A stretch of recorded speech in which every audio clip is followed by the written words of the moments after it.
Hi, and welcome. Today I am talking about the impacts of social media on teenagers and young people, young adults.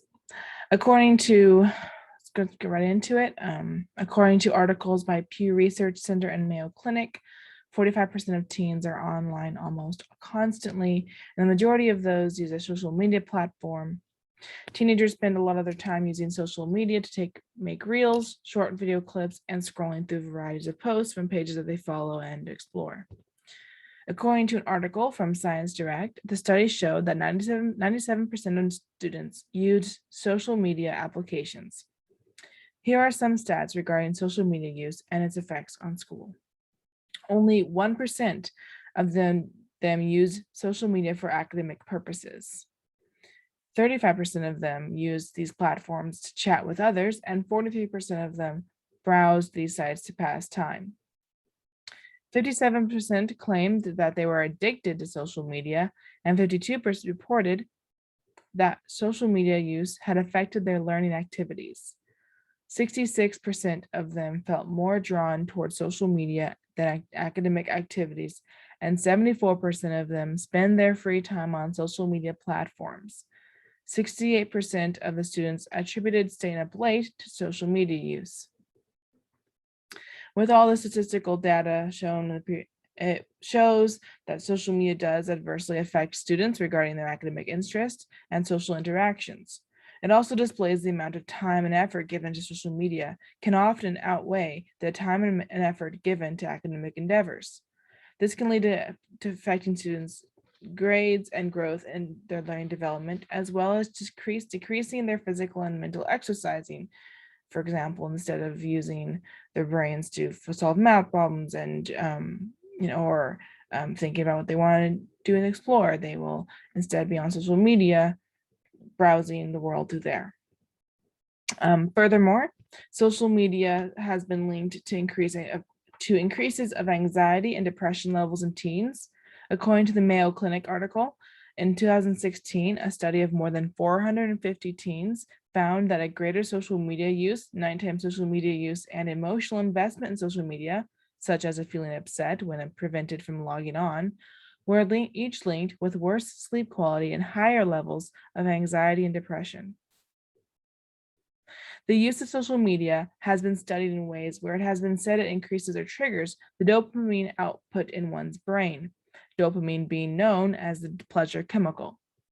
In an article by the International Online Medical Council titled Neurotransmitter Dopamine and Its Role in Development of Social Media Addiction, it explains the causes of social media addictions and its relation to the dopamine levels in our brains. Here I'll read a portion of the article. By users checking their phones for notifications and updates at periodical intervals for something that could be intrinsically rewarding, by most of the time it's a neutral stimuli, but on occasion there may be a positive stimuli leading to the rewarding dopamine release, hence keeping the user in the feedback loop. Getting texts, likes, or messages are intrinsically rewarding. They evoke feelings of happiness and satisfaction due to the virtual social life that social media platforms mimic. However, these feelings are only temporary, and once the initial short-lived moment wears off, individuals look for more. It has also been shown to have an association with the many social problems that have grown in our society over the past decade. It has also been linked with anxiety, depression, and sleep disturbances. Self-harm and body image issues are two such contemporary difficulties facing the younger generation, thought to be largely influenced by these platforms. This is just one of the main issues that social media causes today.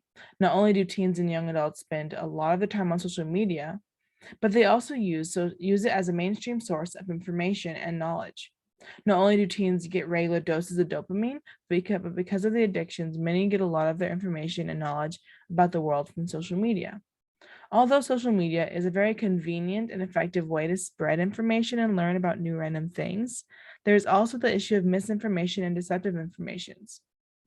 Things like fake news and other concerns have been prominent in social media world. And an increase in social media use can encourage using social media as a main source of information, unless taught otherwise by parents or teachers.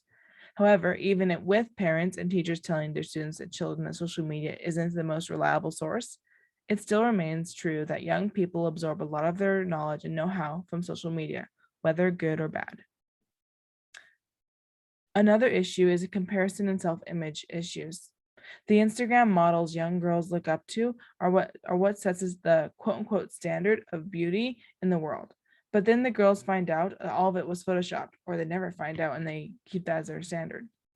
But even so, a lot of girls want that to be that pretty or that thin or that hair color.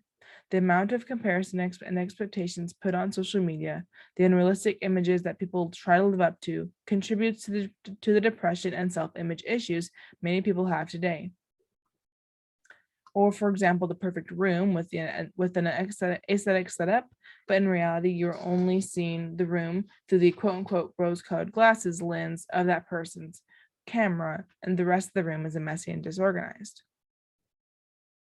Moving on to my second point is that social media has changed the way information and text is shared. Think about how some people could just post a picture and a short greeting as a caption and call that their Christmas card or letter for the year, instead of sending it out through the mail like people in the past have done. One thing I noticed most about social media is that instead of verbal communication with friends, it's all posted on social media. For example, instead of meeting up with your friends and sharing all the good times and pictures you took on your recent beach trip, you post all the good pictures on social media, even possibly editing them to look super aesthetic. And you summarize your trip in the post or put a funny saying in the caption to make yourself look cool and trendy. Because a lot of people view the world through social media, people's perceptions of others and behaviors have changed. The way information is shared and spread has become a distant, filtered view. Everyone's views of the world in their own customized, quote unquote, rose colored glasses, if you will. To learn more about social media and how it affects our views of the world, take a look at this video linked below or that is tagged here on the screen. Social media, especially in the lives of young adults and teenagers, has become a major aspect of how one lives, always keeping up with each other, but only really seeing the good parts of people's lives and rarely the bad. Increased use of the social media platforms has been linked to depression and anxiety issues, as stated before. Social media has also altered the way students and young people share information. It has changed how people view information, and it has transformed how information is stored.